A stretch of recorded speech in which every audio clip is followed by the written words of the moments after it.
In Palestine, death toll rises due to the indiscriminate killing of civilian targets in the Gaza Strip.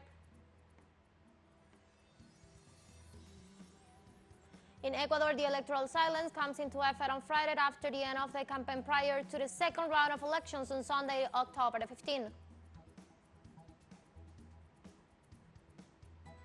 In China, President Xi Jinping stressed the need to further promote the development of the Yangtze River economic belt.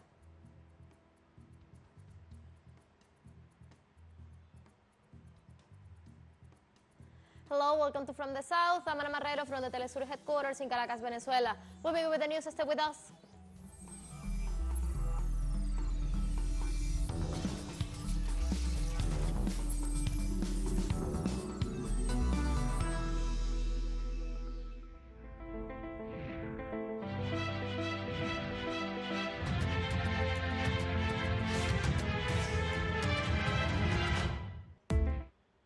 In Palestine, death toll rises due to the indiscriminate killing of civilian targets in the Gaza Strip.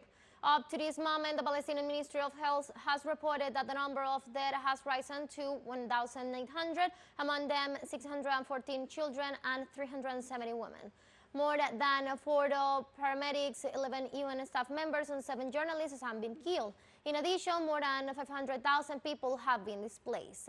There is no water or electricity, and thousands of homes have been destroyed.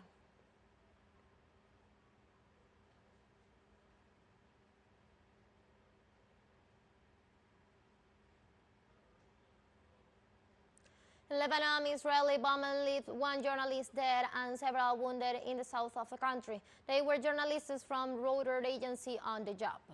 The press vehicle in which the press team was traveling was hit by an Israeli airstrike in the town of Al-Sabah, located in the southern border. In the video we see on the screen, you can hear the desperate scream of these journalists when they are hit by the missile. The Israeli Defense Forces declared on Thursday night that one of their Immune aircraft attacked alleged target belonging to the Hezbollah.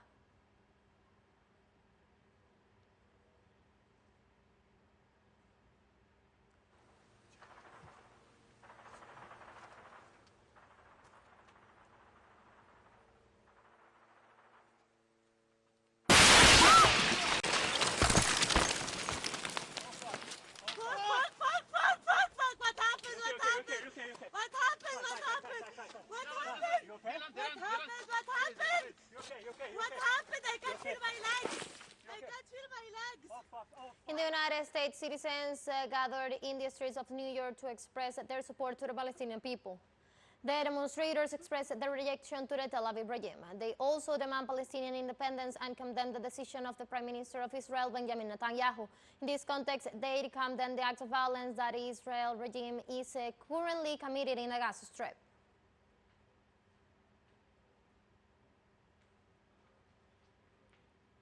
UN Secretary General Antonio Guterres appealed on Friday for the protection of basic human rights as the Israel-Hamas conflict spirals, stressing that even wars have rule and warning against using hostages as human soldiers.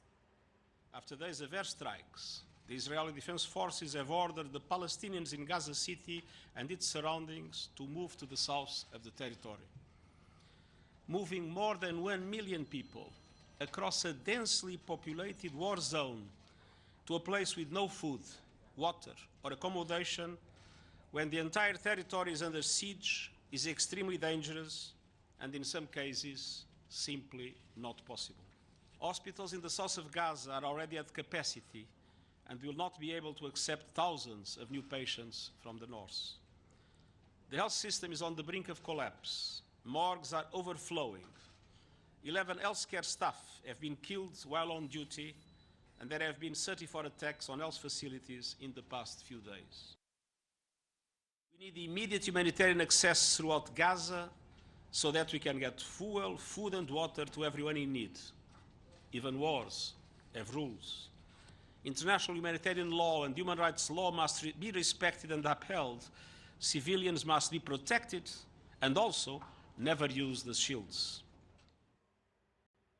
On Thursday in Switzerland, the World Health Organization's spokesman, Tariq Jasrevic, assured that his institution joins the general appeal of the United Nations to Israel to immediately cancel the evacuations order within the next 24 hours of 1.1 million people living north of Wadi Gaza. WHO joins the wider United Nations appeal to Israel to immediately rescind orders for the evacuation within the next 24 hours of 1.1 million people living north of Wadi Gaza. We also appeal to an end to hostilities and violence in Gaza Strip, where unimaginable human suffering is unfolding, as we can witness. Meanwhile, Jarsarevic reiterated that with continuing airstrikes, civilians no longer have anywhere safe to go. Ongoing airstrikes, civilians have no safe place left to go. The Palestinian Ministry of Health has informed WHO that it is impossible to evacuate vulnerable hospital patients from the north of Gaza. Moving severely ill people, and remember many of those are children, and these severely ill people whose injuries mean their only chances of survival is being on a life support such as mechanical ventilators. So moving those people is a death sentence. Let's take a very short break, but remember you can join us on our TikTok account as teleSUR English, where you'll be able to see news in different formats, news updates and more. Stay tuned for more news.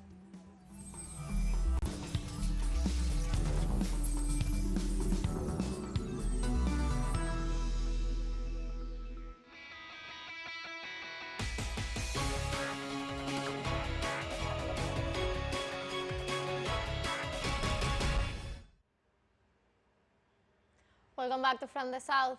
In Ecuador, the electoral silence comes into effect on Friday after the end of the campaign prior to the second round of elections on Sunday, October the 15th, when Luisa González and Daniel Noboa will compete for the presidency of the country. On Friday local time, political propaganda is prohibited, a rule that applies to any act of proselytism but does not include the dissemination of messages on social networks. In addition, from Friday until noon on Monday, the dry law will be enforced, which suspends the sale, distribution, and consumption of alcoholic beverage.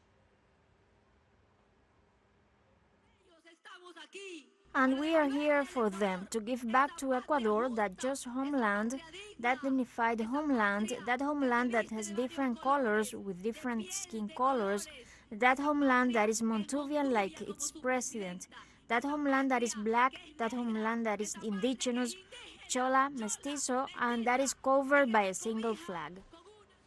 In the meantime, candidate Daniel Noboa aimed youth voting in the southern province of Santa Elena on his last day of electoral campaign before the elections. The youth today also have a voice and the right to vote. The marginalized groups also matter. They should be taken into account by the central government that has abandoned its people in recent years. In Chile, a fire broke out in one of the most important gas power plants in the community of Maipú in the metropolitan region of Santiago de Chile. Authorities report that 3 citizens were injured, 2 of them with life-threatening injuries, who remains in the hospital del Carmen del Maipú. Firefighters arrived at the scene of the fire to prevent the spread of the flame. So far, the fire cause are unknown, while witnesses indicate that several explosions were heard after the fire started.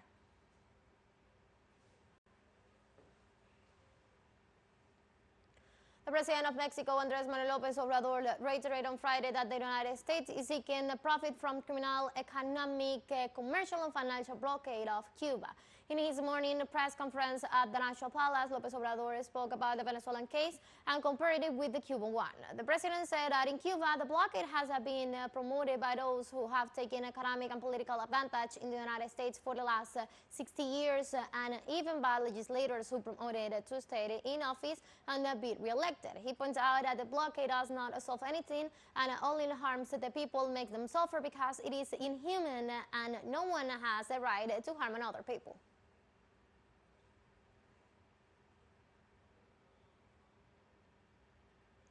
In his morning press conference, President Andrés Manuel López Obrador reiterated that Mexico is in favor of peace in Venezuela and a wish for a solution to the dispute between the government and the opposition.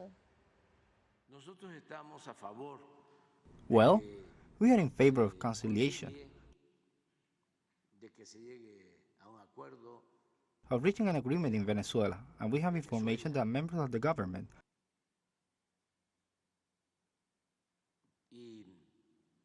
are meeting with members of the opposition and hopefully, now that there are going to be elections, with the participation of all, an agreement will be reached. Let's take our last break, but before we invite you to visit our YouTube channel at teleSUR English, where you'll be able to watch interviews, top stories, special broadcasts, and more. Hit the subscribe button and active the notification bell to stay up to date on the world's most recent events. One final short break, don't go away.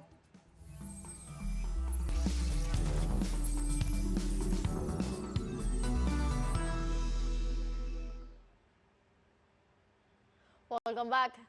Chinese President Xi Jinping emphasized the need to further promote the development of the Yangtze River Economic Belt.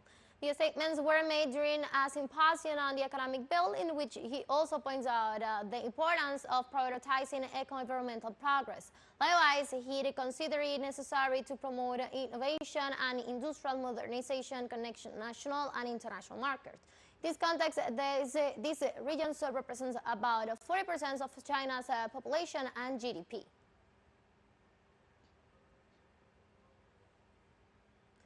The Belt and Road Initiative proposed by Chinese President Xi Jinping is making its 10th anniversary this year. Over the past decade, the BRI has made significant strides in building resource infrastructure, promoting inclusive and sustainable projects, and driving innovation in developing nations. Moreover, it has played a pivotal role in fostering global unity by encouraging cultural exchange and mutual learning.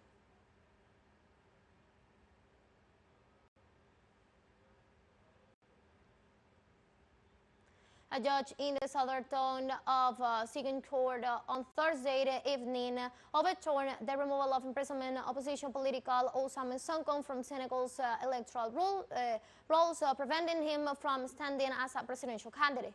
Lawyers for Mr. Sonko, who came third in the 2019 presidential election, says their client could once again stand for elections in February 2024.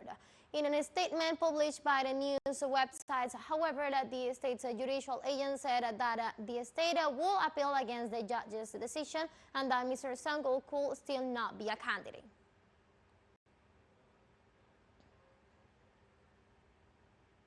Nigerian military jets have carried out airstrikes in a gathering of bandit militias, killing around 100 gunmen in the country's northwest, two army sources and local residents said on Friday. Nigeria's Air Force confirmed it had carried out bombardments in northeastern Zamfara state on Tuesday. Northwestern and central Nigerian states had for years been pledged by the gangs who raid villages and kill and abduct the residents for ransom in rural areas where the state presents its wake.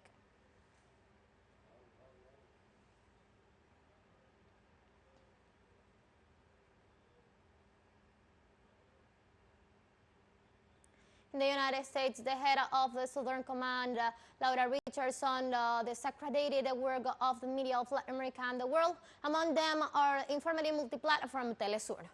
During a conference, Richardson admitted Washington is in a conflict over the dominance of information, while blaming media like teleSUR, Sputnik the World, and Russia Today in Spanish for allegedly not participating in verification journalism, in addition to spreading disinformation and undermining democracies throughout the hemisphere. Richardson is the current commander of the United States Southern Command, one of the Pentagon's 6 geographic commands operating contingency plans in Central America, South America, and the Caribbean. Entity that maintains various military bases in the region and has been behind multiple invasions and acts of interference in the continent.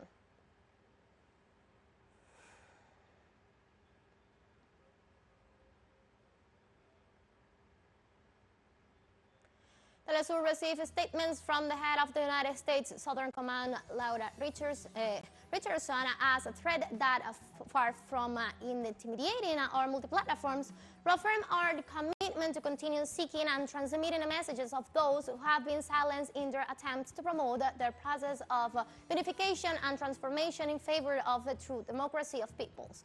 To this effect, our users and followers in social networks have reacted in accordance with our objectives and against the attacks of this spokeswoman of the power that he based in the Pentagon and the White House. So we invite you to continue sharing your comments using the hashtag #teleSUR.